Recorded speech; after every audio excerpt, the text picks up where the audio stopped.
The man is too thirsty. He urinates and pours it into a funnel. Shook the handle a few times. The yellow liquid flows down into the container below. Then it produces a clear liquid like water. He immediately brought it to his mouth and tasted it. The look on his face shows it is great. But why is he drinking his own urine? It's in the future. The polar glaciers are melting because of human destruction. All land is submerged in the sea. There is no more land on Earth. The surviving humans live on floating islands. People formed a round tribe with tombs. It is called atoll. And this Kevin. Kevin is a wanderer. He specializes in finding rare objects in the ocean, used to exchange supplies with others. This day, he found the most precious treasure in the Waterworld. Soil. The swap man picked up a pinch of dirt and tasted it. Excellent. The dirt is so pure it's about 6 pounds. Everyone admired him so much because the soil can be exchanged for more than 100 cents of fresh water. After the transaction, Kevin's got the supplies ready to leave here, but the team leader stopped him. The chief sees he's strong and clever, so wants to let him be with his daughter,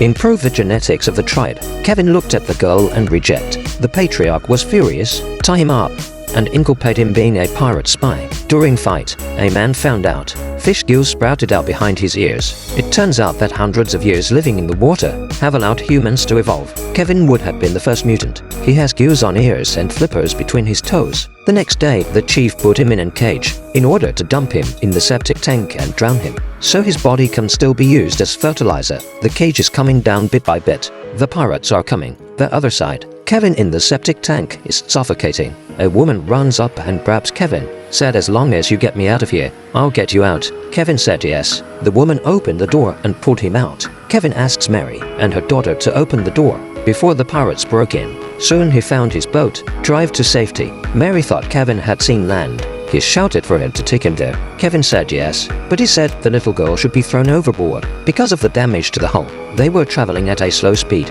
and there's not enough fresh water for 3. Mary, of course, disagreed. Even if the girl found it herself, she'd take off her clothes and try to convince Kevin. The woman took off her clothes, trying to convince Kevin, take the little girl she found and head to land. But the uninterested Kevin left without even looking. On the other side, Mary's tribe was occupied by pirates. The pirate boss is looking for a little girl with a tattoo. The tattoo on the girl's back. It's a map to the new land, and Kevin doesn't know it yet. The tattoo on the little girl's back. Just the map the pirates were looking for. Just then a plane appeared in the sky, sent by the pirate. Mary took the liberty of taking the ship's rope sword. It shot right at the plane. The plane caught on the rope and began to fly. It soon fell. Kevin's boat did a lot of damage. To understand, in the endless water world, the ship is his life. Kevin gets angry and cuts off their hair. A few days later, they arrived at a switching station. The people inside are like puppets and very weird. Kevin sniffs the water nearby. A smell of decay. Turns out the people in the trade wars were killed.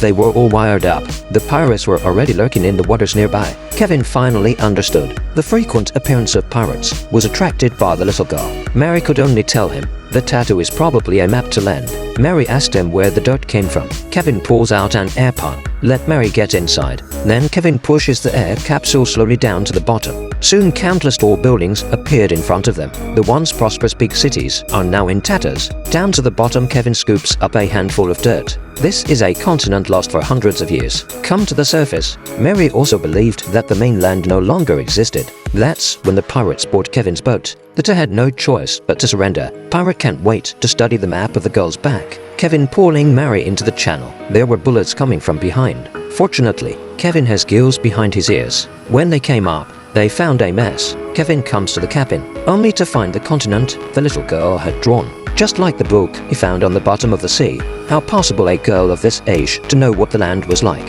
hundreds of years ago, unless she actually saw it. They did find some dirt when they picked up the girl, but for now, let's say it's the mainland. There's nothing they can do, because the ship was destroyed. Just when they thought they were gonna die, a voice came from the sky. It was Mary's father, the day the pirates ransacked the tribe. Father did not find Mary and mother had to go on his own.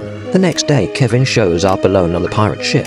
The pirate raised his gun. Kevin pulls out a Molotov cocktail. A drilling well thrown into the boat. With an explosion, the whole pirate ship is in a mess. Kevin found the little girl. Mary was also in the air in a hot air balloon. Several people finally escaped. Mary's father found out. Used the sun as a reference. Swap north and south. According to the map, the continent should be behind them. Don't know how long it took. A bird is flying in a hot air balloon. Because there are birds, there is land. At last they saw a great land. When they reached the shore, They found fresh water everywhere. There are trees and grass and horses. They also found a wooden house built by humans. Went in and found 2 sets of human bones lying inside. A drawing of the tattoo on the girl's back is on the table.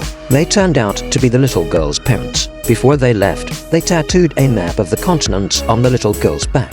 Then the little girl was placed in a cradle and dropped into the sea. Hope someone finds the little girl and comes to live here. In the end, Kevin didn't choose to stay on land. Because he's evolved, he's better suited to the ocean now. The film had a budget of $175 million, but it took only $264 million at the global box office. Now it looks like a very good movie.